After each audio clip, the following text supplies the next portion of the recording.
president of Sea Glass Theater Company, here to do another spotlight interview with one of our fabulous performers. Today, we're highlighting Fran Daniel Laucerica, who is a tenor performing in our program in August, The Lure of the Sea. I hope you enjoy it.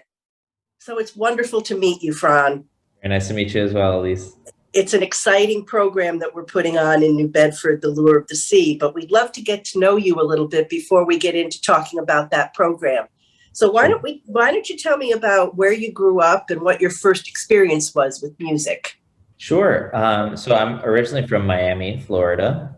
I did my undergrad at Northwestern in Chicago, and I did my master's at Boston Conservatory in Boston.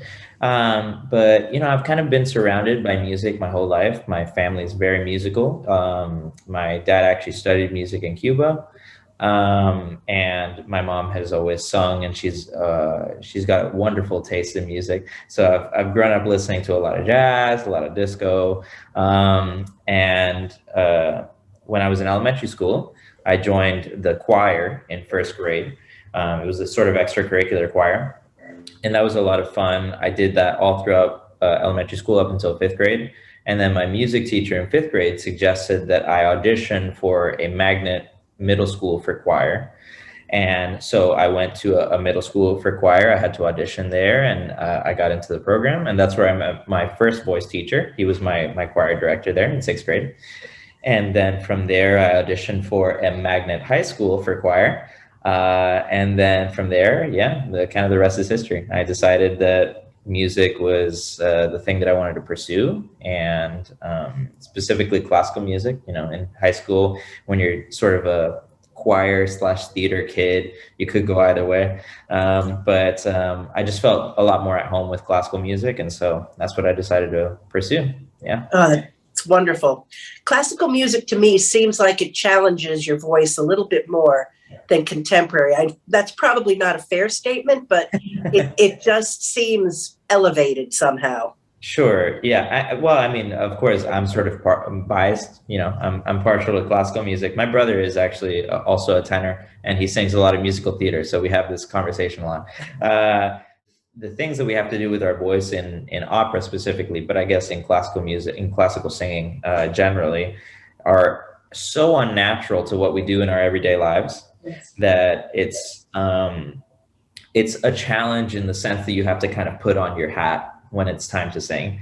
And I definitely don't sing in the car how I do on stage. Whereas I feel like something like musical theater is a lot more like natural to how we use our voice in every day. So challenges, pros and cons,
wander around. What do you sing in the car?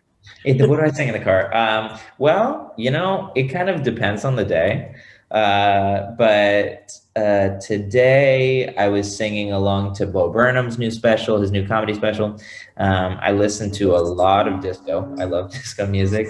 I listen to a lot of hip hop. Yeah, recently I've been listening to a lot of James Taylor. Um, just I don't know. It depends on the mood, and honestly, it depends on how long of a drive I have. Because when I was driving from Miami to Virginia for Wolf Trap, it was like 9 hours the first day, and then 7 hours the second day. So it was a lot of variation in what I listened to. Yeah. You listen to everything on those 2 trips. Yeah, The exactly. full Well, gamut. you kind of have to. Yeah. Got to fill Yeah. the time somehow. Much around the world with your career yet? Around the world, not so much. I did a singing program in Ischia, which is an island off of Naples, for 2 weeks. I think that was the summer of 2018. And I also within the country, I've traveled a bit. I've auditioned in places across the country. I've auditioned in San Francisco, New York. I've actually sung a Messiah in Colorado, in Grand Junction, Colorado. Wow. I sang a recital with the Rome Symphony Orchestra. That's fun. Yeah, and so now I've been to Virginia now for 2 summers with Wolf Trap. I'm going to be in Ohio for their residency for the year, for Toledo Opera's residency. And I've sung with Opera for the Young, which is based out of Madison, but they tour all around the Midwest. So I've been to like pretty much all the Midwestern states. And that was actually kind of a crazy experience because most of the performances are in elementary schools. And the majority of them are like in schools where, in my opinion, of course, with love, kind of in the middle of nowhere, and with kids who probably never hear classical music. And that was kind of a crazy experience because you find that the smaller schools with kids who probably have no familiarity with the genre enjoyed it so much more because it was so foreign to them, than some of the kids that went to schools with fancy auditoriums and who were probably like, oh, I listen to my music teacher talk about this stuff all the time, So yeah, so I've traveled around a bit, obviously hoping to do more in the future, but yeah. It must be.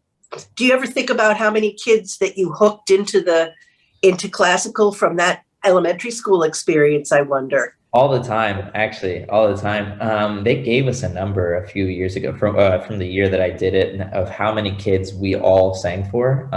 It was something absurd, but I mean, there were several instances where kids would come up to us afterwards and tell us how much it meant to them that we sang for them and how fascinated they were with the style, So, and we were singing Rusalka by Dvorak, so it's like pretty easy to love, It's very luxurious.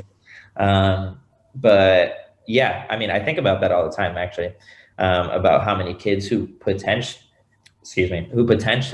down the line could find their way to music, even if it's not singing, even if it's like, oh, that was my first experience with classical music. So yeah, that's the way. That's why you do that kind of program, to inspire other people. That's wonderful. Exactly.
What do you do in your downtime? What do you do for fun? I was contemplating if you would ask me this, what I would say. I will admit that I'm kind of a bad musician in the sense that I let music kind of consume all of my free time. Um, um, if I'm not singing or performing or practicing singing, I'll play piano. I really enjoy playing piano. Surprisingly, I don't play that much classical piano as much as I do like jazz standards or you know that kind of pop music. Not because I don't value it, but just because I'm not technically proficient enough to like sit down with a Mozart sonata.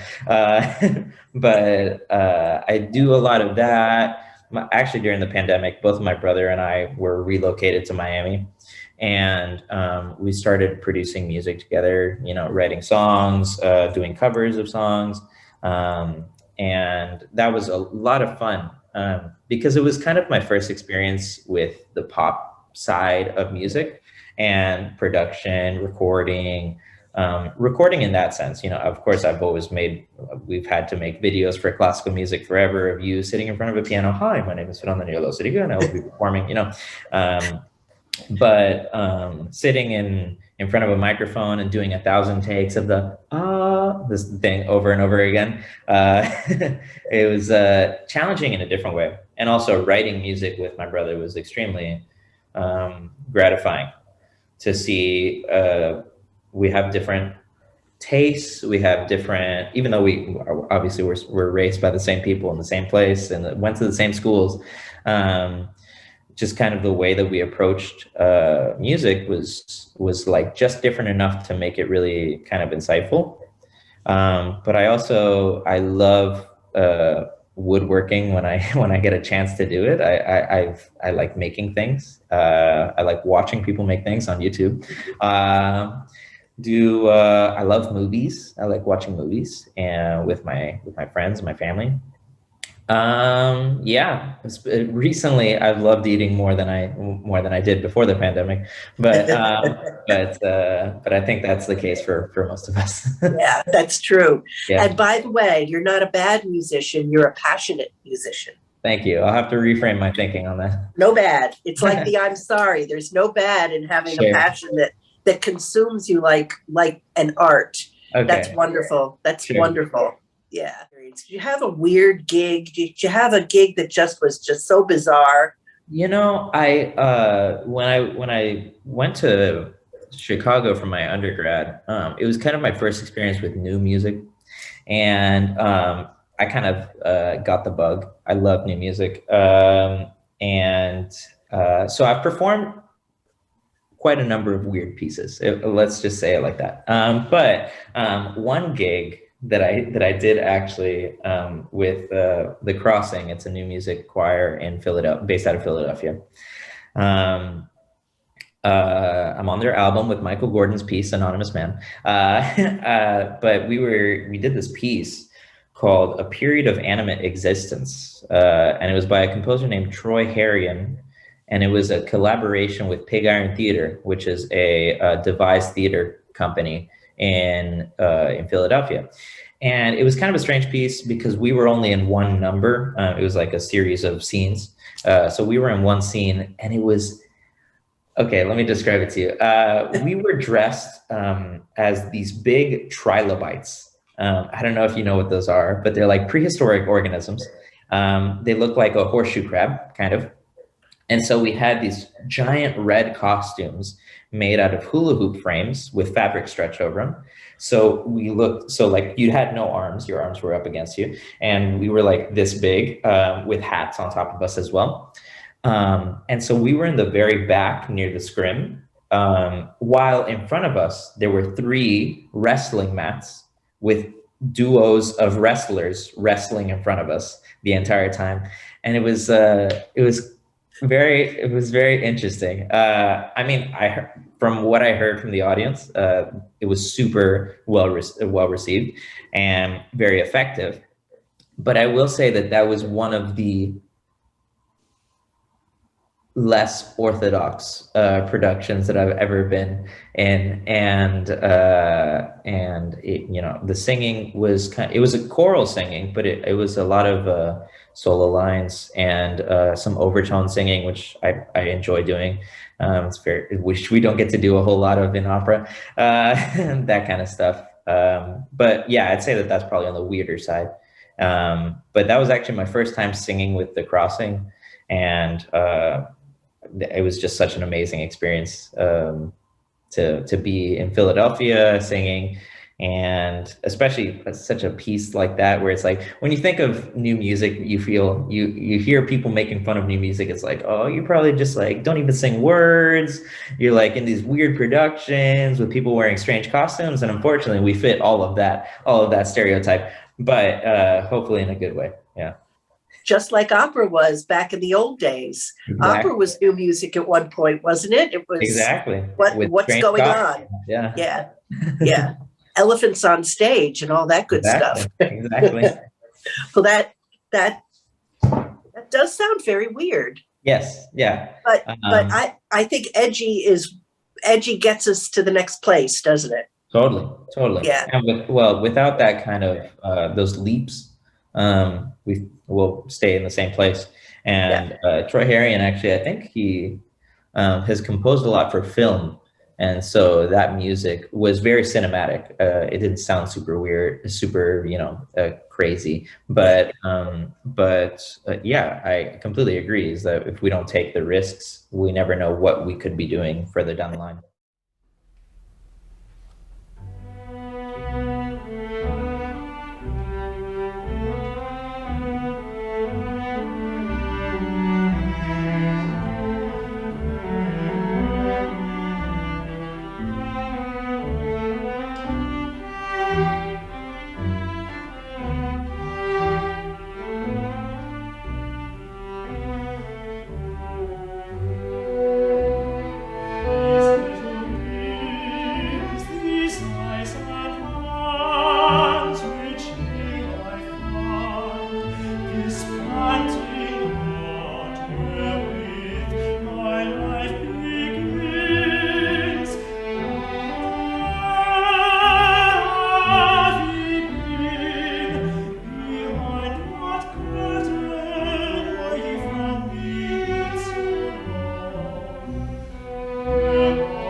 So let's talk about the lure of the sea now.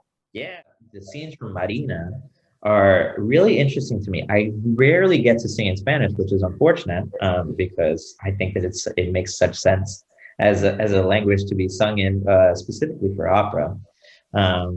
Especially considering that so many people think that Italian is like the language of opera. It's like it's right there. So I'm really excited to sing that, and I've also just kind of always wanted to sing more zarzuela.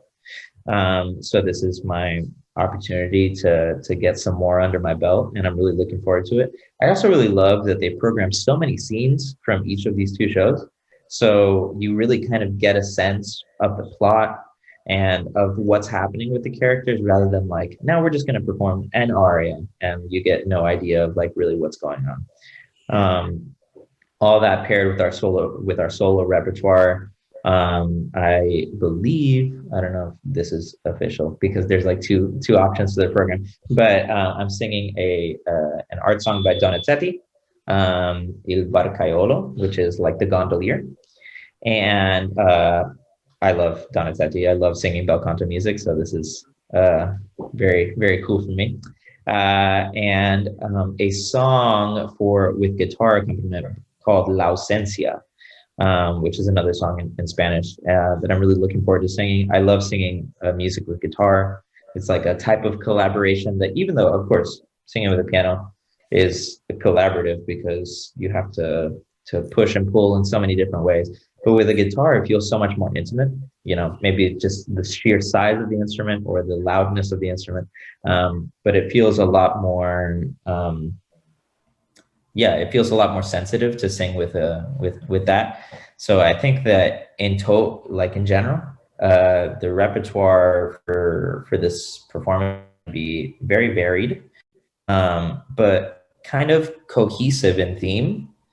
And I'm really looking forward to being a part of it. And especially, I've sung with Jennifer, the soprano, before. I think twice now, and I really enjoy working with her. I have not sung with Omar, but I'm looking forward to working with him, especially because of that famous duet from Pearl Fishers. We're gonna have to be very in sync.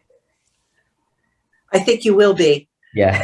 I've interviewed Omar and Jennifer already, and I mean, the three of you together, it's just going to be spectacular. It's going to be so much fun.